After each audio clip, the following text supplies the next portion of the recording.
Olá, tudo bem com você? Que a graça e a paz de nosso Senhor Jesus esteja sempre em sua vida. Pois bem, hoje estarei dando continuidade com a minha exposição no Evangelho segundo escreveu Lucas. Eu estou no capítulo 8 e provavelmente hoje estarei encerrando este capítulo. Capítulo 8 é a última parte aí, final do capítulo.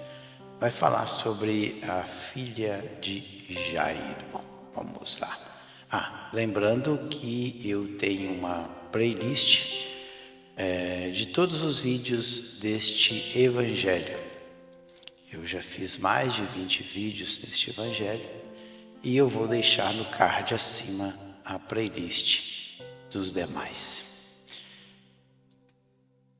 Está aí.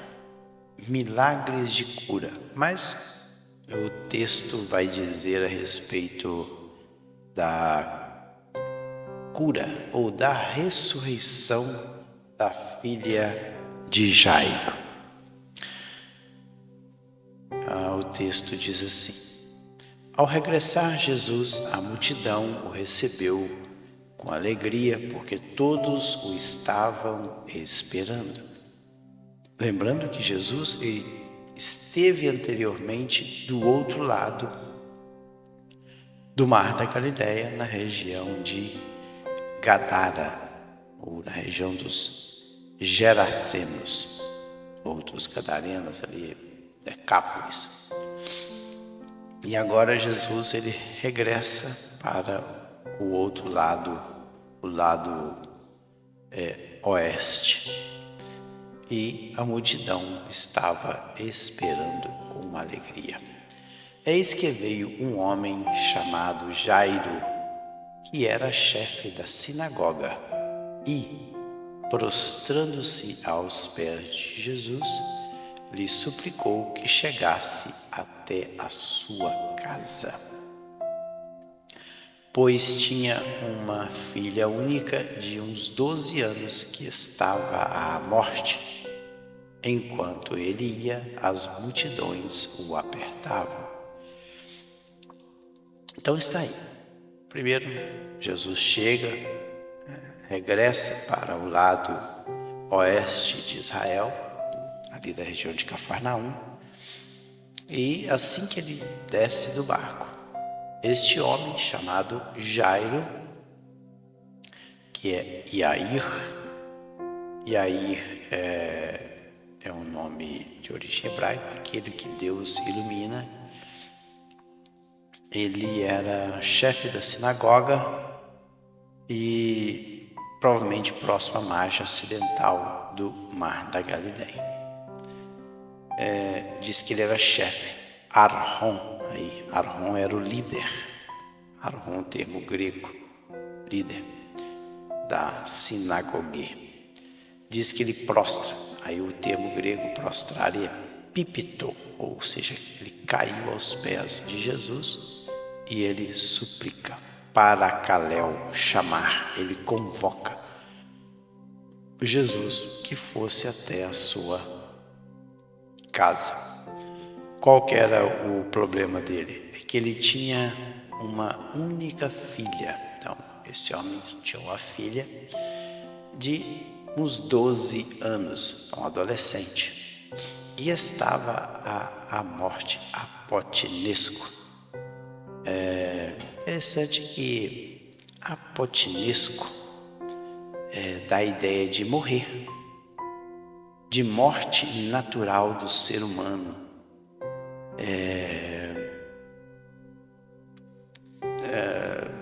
Por isso que tem uma outra passagem que está no Evangelho de Mateus, diz que ela estava morta, aqui estava à morte. Porque o termo apotinesco é morrer, estava a morrer. Então é difícil saber. A morte natural, essa palavra significa isso, morte natural, a morrer. Então, provavelmente ele estava à morte. Enquanto ele ia, as multidões o apertavam. Então uma multidão estava ali concorrendo com Jesus. Certa mulher, então, quando Jesus ele começa a ir, a multidão estava apertando ele, e ele indo em direção à casa de Jairo, certa mulher que havia 12 anos vinha sofrendo de uma hemorragia, e a que ninguém tinha podido curar, e que gastara com os médicos todos os seus haveres, ou seja, todos os seus bens. Então, na hora que Jesus está indo, uma mulher, ela tem outro evangelho que eu não me lembro, que fala, tendo ouvido falar de Jesus. Então ela veio. Outra coisa que me chamou a atenção aqui, que a adolescente tinha 12 anos e tinha morrido. E esta mulher aqui, 12 anos, estava sofrendo com esta hemorragia. São duas palavras gregas aí, que é russis e raima. Raima é sangue e russis é fluxo, ou seja, vinha sofrendo um fluxo de sangue e ninguém tinha podido curar, terapeu, e que gastara com os médicos iatros todos os seus haveres. Haveres aí vamos dizer assim, todos os seus recursos, todas as suas riquezas. Veio por detrás dele e lhe tocou na orla da veste, e logo se lhe estancou, esteme, ou seja, parou o que? A hemorragia, o russis raima. Mas Jesus disse, 45 aí, mas Jesus disse, quem me tocou? Como todos negassem, Pedro com seus companheiros disse, mestre, as multidões te apertam e te oprimem e dizes, quem me tocou? Então, a multidão, claro, diz lá no início que a multidão apertava, ela concorria, ela estava ao lado de Jesus ali apertando de todos os lados. E a mulher, ela, talvez devido ao tipo de enfermidade que ela tinha, porque de acordo com Levítico 15, 25, toda mulher, quando tiver o fluxo do seu sangue por muitos dias fora do tempo da sua separação, ou quando tiver fluxo de sangue por mais tempo do que a sua separação, todos os dias do fluxo de sua imundícia será imunda, como nos dias da sua separação. Então, de acordo com a lei de Moisés, dada, Deus deu a Moisés, toda mulher que tinha um fluxo de sangue constante, mesmo fora do tempo, ela seria imunda. Então, era mulher, vamos dizer assim, imunda. Talvez devido a essa doença dela, ela se considerar imunda, 12 anos sendo imunda. Ela não poderia frequentar uma sinagoga, ela não poderia ter contato com pessoas, porque ela era imunda. É só você ler lá sobre a imundícia, Levíticos capítulo 15. Então ela era excluída da sociedade. Então ela não podia ter contato com ninguém. Talvez devido a esse fato que ela veio por detrás e tocou. Ela não queria ser vista por ninguém devido à sua imundícia. Provavelmente seja por isso que ela veio por detrás e tocou na orla. Na orla é o craspedon, extremidade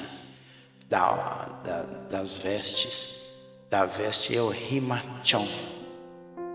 Então estancou a hemorragia. Mas voltando ao 45 aí, então o povo estava, e Jesus começou a perguntar quem me tocou.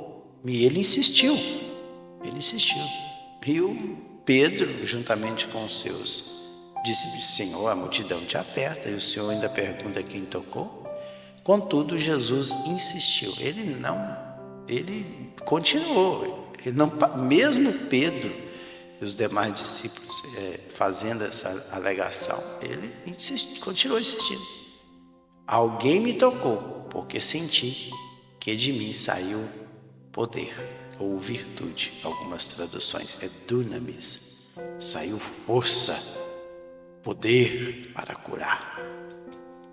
Vendo a mulher que não podia ocultar-se, aproximou-se trêmula e prostrando-se dele, declarou à vista de todo o povo a causa por que lhe havia tocado e como imediatamente fora curado. Como a mulher viu que aquele homem era diferente, ela achou que ia ficar sem ser descoberta, mas ela percebeu que Jesus sabia muito mais. Claro, ela se sentiu curada. Talvez ela pensou que Jesus nem ia perceber. Mas Jesus percebeu no exato momento que dele saiu o poder para curar alguém. Claro que Jesus sabia quem era a mulher, mas ele queria que ela se manifestasse. E como Jesus continua insistindo, aí ela se manifestou. Olha, fui eu que te toquei. E além de tocar, além de tocar e ser curada, ela se prostra. Aí é prospito, ela caiu de joelhos. Cair de joelhos é o termo aí, prostrar. Diz que tremendo de medo, talvez. Era a mulher excluída da sociedade. E ela caindo ali de joelhos, à vista de todo o povo, ali na presença de todos ali. O povo a elá-los, e ela confessou que fora curada. E Jesus simplesmente disse, então lhe disse, filha, tu gater, filha de Deus, a tua fé te salvou, vai-te em paz. Então, interessante, Jesus ele não repreende a mulher. E Jesus continua agora a sua caminhada em direção à casa de Jairo. Falava ele ainda quando veio uma pessoa da casa do chefe da sinagoga dizendo, tua filha já está morta, não incomodes o mestre. Mas Jesus, ouvindo isto, lhe disse, não temas, crê somente, ela será salva. Olha só, como Jesus é tremendo. Então, como ela tinha morrido, então provavelmente estava muito mal, a gente não sabe. Tem um evangelho que fala que ela estava morta já, quando Jairo vai até Jesus. Então, provavelmente nesse percurso aí, entre ali as margens do mar da Galileia até a chegada da casa de Jairo, é que Jesus fica sabendo que a filha de Jairo já está morta. E quando ele fica sabendo, ele fala, não temas. O temer aí é fobel, tenha medos. E interessante que o termo agora, praticamente quase que é o mesmo que eu falei lá em cima. Morta aí no versículo anterior, já está morta, é tinesco, estar morto, está morto. E Jesus fala, não temas, né? Não tenha medo, fobel novamente, crê somente, crer aí é pisteu, é um verbo, somente, e ela será salva, sozo. E tendo chegado à casa, então ele chegou à casa de Jairo, então por isso que provavelmente que Jairo morava próximo ali, às margens do mar da Galileia, alguma cidade daquela, talvez Cafarnaum. Tendo chegado à casa, ninguém permitiu que entrasse com ele, senão Pedro, João, Tiago, e bem assim o pai e a mãe da menina. Interessante. Jesus ele entra somente com 3 dos seus apóstolos. Eram os 3 mais chegados, sempre eles estavam com o Senhor. Lá na transfiguração, quem estava lá? Também Pedro, João e Tiago, Pedro, Tiago e João, geralmente assim. Lá no Getsemane também, geralmente estavam os 3. Em alguns lugares também estava André, que era o irmão de Pedro. Pedro, André, João e Tiago. Engraçado que foram esses 4 que Jesus chamou primeiro. Eles eram pescadores ali, próximo ali ao mar da Galileia. E Jesus os chama primeiramente. Depois foi chamando os demais. Esses 3 aqui, em alguns lugares 4, eles eram assim mais ligados ao Senhor. Principalmente Pedro, né? Também João, eram muito chegados a Jesus. Então Jesus não permitiu que ninguém mais entrasse ali no quarto ou no lugar que estava a menina morta. Em outro texto também, de outro evangelho, lembrando que esta passagem ela é registrada somente nos evangelhos sinópticos, que é o evangelho de Mateus, de Marcos e Lucas. João, ele não fala nada a respeito desta passagem. Mas eu tenho também uma playlist com todos os vídeos do evangelho de João. Eu expus todo esse evangelho, só você dar uma olhadinha lá que é interessante. Vamos lá, e todos choravam e apranteavam, porque eles já tinham contratado as carpideiras para chorar ali no velório da menina. Mas ele disse: não chores, ela não está morta, mas dorme. Para Jesus ninguém está morto, está dormindo, porque Ele é o autor da vida, mas dorme. Claro que dorme aí, cateudo, cairnos, é um eufemismo para designar que alguém, uma palavra branda para dizer que alguém está morto. E riam-se dele, porque sabiam que ela estava morta, apotenesco, morrer. É a mesma palavra lá do início, quando Jairo chega falando para Jesus.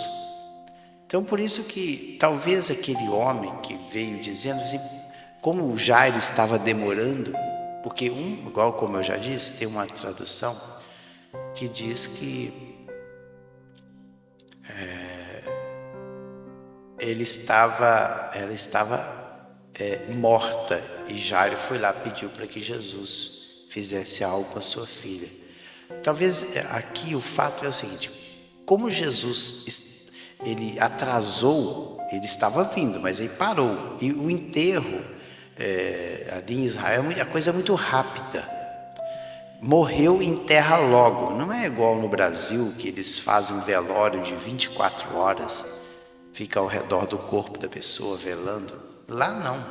Pode ver que o caso de Ananias e Safira, assim que ela caiu, assim que ele, primeiramente, foi Ananias que morreu primeiro, assim que ele cai, já vem os rapazes, pegam o corpo e sepultam ele.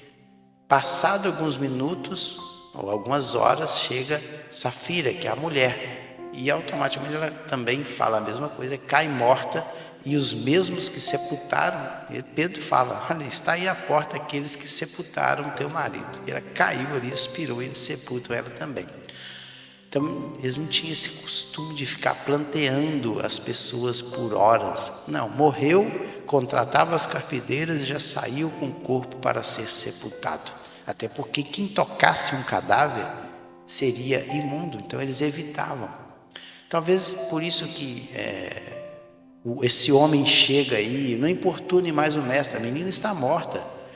Ele veio somente avisar: Jairo, o seguinte, eu já contratei as carpideiras, elas estão lá chorando, o povo está esperando a sua chegada lá, tem que sepultar a menina, Jairo, ela está morta, para que vocês estão incomodando o mestre? Para de incomodar o mestre, ela já morreu, para quê? Vem embora, vamos lá sepultar a filha sua. Você não vai lá participar do sepultamento? Provavelmente é isso, porque ele usa a mesma palavra que está no versículo 53, é a palavra que está lá no início, quando eu falei que ela está à morte. Veja lá aqui, no versículo 23, olha, está à morte. A palavra é esta aí, apotenesco. Então, é a mesma palavra. Vamos lá. Entretanto, ele, tomando-a pela mão, disse-lhe em voz alta: menina, levanta-te. Então eles estavam rindo, mas Jesus faz algo tremendo. Levanta-te. Voltou-lhe o espírito, pneuma, ela imediatamente se levantou e ele mandou que lhe dessem de comer. Interessante. Primeira coisa que Jesus faz pede para alguém dê algo para que ela pudesse comer. Veja bem o cuidado que Jesus tem para com as pessoas. A menina volta à vida e Jesus, olha, ela está viva, agora dê-lhe algo de comer. Talvez esta menina ficou muito tempo acamada, não sabemos, ela estava fraca. E aí Jesus, agora que ela está sã, está ressuscitada, então dê alguma coisa de comer. Seus pais ficaram maravilhados, mas ele lhes advertiu que a ninguém contasse o que havia acontecido. Interessante porque que Jesus pediu para que ninguém ali ficasse sabendo do ocorrido. Algumas vezes Jesus ele faz isso. Não sabemos. A Bíblia não é clara a respeito de motivo que ele pede tal coisa. Mas o fato é que ele pediu, pronto, está aí. Pois bem, eu cheguei ao final de mais um capítulo. Deixa eu voltar aqui para a tela principal. Então, cheguei ao final de mais um capítulo. No próximo, eu estarei dando continuidade. Deixa eu ver aqui. Missão dos Apóstolos. É o primeira epígrafe aí do capítulo 9 deste Evangelho. A missão dos apóstolos. É o próximo vídeo. Então, não perca. Fiquem todos na paz do Senhor Jesus.